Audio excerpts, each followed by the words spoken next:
Today, we are talking about kwanging. Yes, you heard right. We're talking about For those of you who don't know what kwanging is, imagine the motion you'd make when you're rolling the dice. And if you still don't know what kwanging is, then I praise you for your pure heart. This topic, rightfully so, is a topic that's talked about in private, in the dark. But today, I'm bringing it to light because I feel like it's actually doing a lot more damage than people recognize, especially to us young men. We tell ourselves we're going to stop when you have a girlfriend, when you have a wife. But you know those statements, I'm going to stop when? I'm going to do it when? Whenever you add when to something, you never do it. You told yourself you're going to join the gym when? You're still skinny. So you know that these when statements don't work. So if you're telling yourself, I'm going to stop when, and you'll be 40 years old and you'll still be kwanging. We joke about it, but deep down we all know that kwanging not bull. If you saw a monkey randomly kwanging in the bush, you'd be like, this monkey is whack. Doesn't this monkey have anything better to do? Are you not that monkey? Are you not that monkey? But with us, it's, I'm stressed. I'm trying to find a way to relieve it. But the thing is, after you're done, you don't even relieve it. You now feel ashamed. So by running away from your strife, you've created even more strife and a mess. It's not very economical if you ask me. It's a misuse of resources. And on a more serious note, the way that watching that stuff, partaking in kwanging, molds your brain, it's unnoticed, but it has a huge effect. Because you start to hypersexualize women. You don't even see them as people. You see them as an object for your pleasure. And then you realize that, this is a human being. Yeah, that brother's starving. Yes, sir. Do you realize how messed up it is that you look at someone and your brain won't even compute that there's a person? Like the first thing it'll compute is like the pleasure you can get from that person.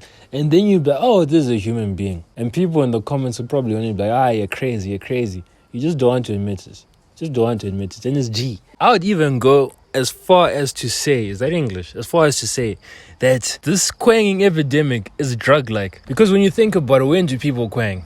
When you're lonely, bored, you need stimulation, or you're just feeling bad about yourself, you're feeling down and you need to just relieve the stress, Relieve the stress. And does that not sound drug-like to you? Another reason why I feel like it's drug-like is because you need more and more and more. And it needs to be more intense as you go on. And I'm not going to explain why it needs to be more intense. The ones who have gone through this know that it needs to be more intense. People start off with weed. Then before you know it, people are doing cocaine. And another reason why it's drug-like is because the first time, you can never replicate the first time. I have to go further back to show you. I remember the first time I watched and I kwanged, I couldn't believe it.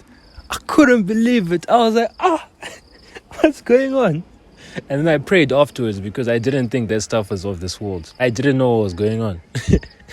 Nothing will ever compare to that first time. Then you're going to need more and more and more and more. And before you know it, you're going to look at your screen and wonder how your life decisions led you up until that point. You look at your screen, you're like, what's going on here?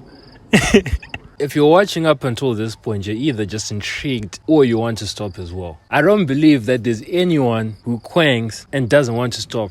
And the best way I can illustrate this thought is, if you had a chance right now, just snap of your fingers, you'd no longer have the urge to kwang, right? Would you do it? You probably would. My credentials I stopped 4 years ago. 2020 lockdown. No mean to brag.